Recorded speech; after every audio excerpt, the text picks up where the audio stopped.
Vous avez certainement dû remarquer qu'il y a beaucoup de chrétiens qui terminent une phrase par « au nom de Jésus-Christ », en pensant que c'est une bonne chose d'utiliser le nom de Jésus de cette manière.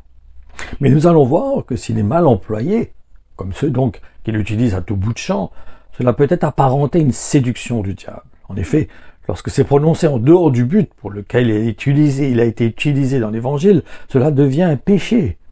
Et nous allons voir cela dans l'avertissement qui se trouve dans le livre de l'Exode, au chapitre 20 au verset 7, où il nous est dit « Tu ne prononceras pas mon nom de manière abusive, car moi, le Seigneur ton Dieu, je tiens pour coupable celui qui agit ainsi. » En réalité, cette expression est prononcée dans l'Évangile pour des raisons bien particulières, comme par exemple pour donner un ordre aux esprits mauvais.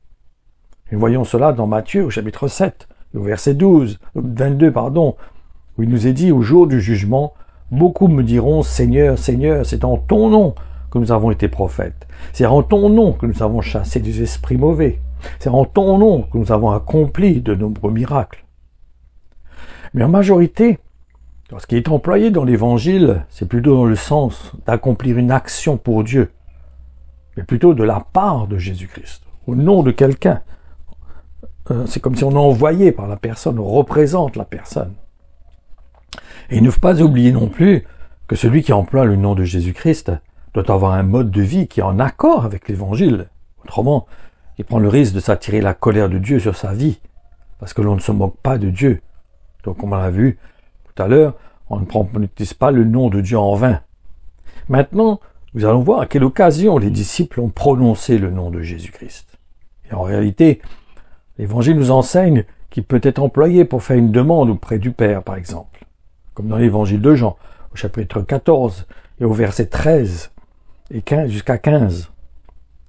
Et quoi que ce soit que vous demandiez en vous recommandant de moi, je le réaliserai, pour que par le Fils, la gloire du Père devienne manifeste. Je le répète, si vous demandez quelque chose en vous recommandant de moi, je le ferai. De votre côté, si réellement vous m'aimez, vous vous appliquerez à suivre mes instructions. Il est évident qu'il ne doit pas être employé à tout bout de champ. En effet, ce n'est pas un moyen de terminer un texte comme une formule de salutation, de politesse. Autrement, ça s'avoisine à un moyen de tenter Dieu, comme si on voulait forcer la main de Dieu à accomplir ce que l'on désire. En réalité, cette façon de faire, c'est comme si on donnait un ordre à Dieu. En effet, il faut faire attention. Voyons à ce sujet ce que Jésus-Christ a répondu lorsqu'il a été tenté par le diable dans le désert. Cela se trouve dans l'évangile de Matthieu, chapitre 4, dans les versets 3 et 4. Le diable tentateur s'approcha et lui dit « Si tu es le Fils de Dieu, ordonne à ces pierres de se changer en pain. » Jésus répondit « L'Écriture déclare « L'homme ne vivra pas de pain seulement, mais de toute parole que Dieu prononce. » Donc ma conclusion, plutôt que de dire au nom de Jésus-Christ, nous serions plus en accord avec l'Évangile en employant le mot « Amen », ce qui veut dire que ta volonté soit faite. Parce qu'en effet, c'est de cette manière que les apôtres terminaient leurs lettres. Ils terminaient à chaque fois par « Amen », que ta volonté soit faite. Ça veut dire, il ne donnait pas d'ordre à Dieu, ce n'est pas impératif. C'est plutôt dans le sens de compter sur la grâce de Dieu, de s'attendre à Dieu. Car on n'a pas d'ordre à donner à Dieu. On n'a pas de commandement à faire vis-à-vis de Dieu. On se compte sur la grâce de Dieu, on compte qu'il intervienne. Mais on n'oblige pas Dieu à intervenir.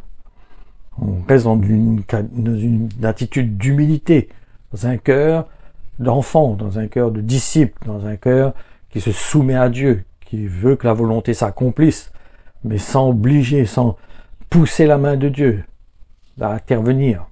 Donc comptons sur la grâce de Dieu, laissons le Seigneur agir, et comprenons que nous n'avons pas à mettre ce genre, de terminer nos phrases par ce genre de « au nom de Jésus-Christ ». Car c'est malsain, ça ne plaît pas à Dieu de faire cela. Donc comprenons le cœur du Seigneur, saisissons son cœur, son plan, sa volonté, ce qu'il attend de nous et dans quel état d'esprit nous devons être. Soyez bénis.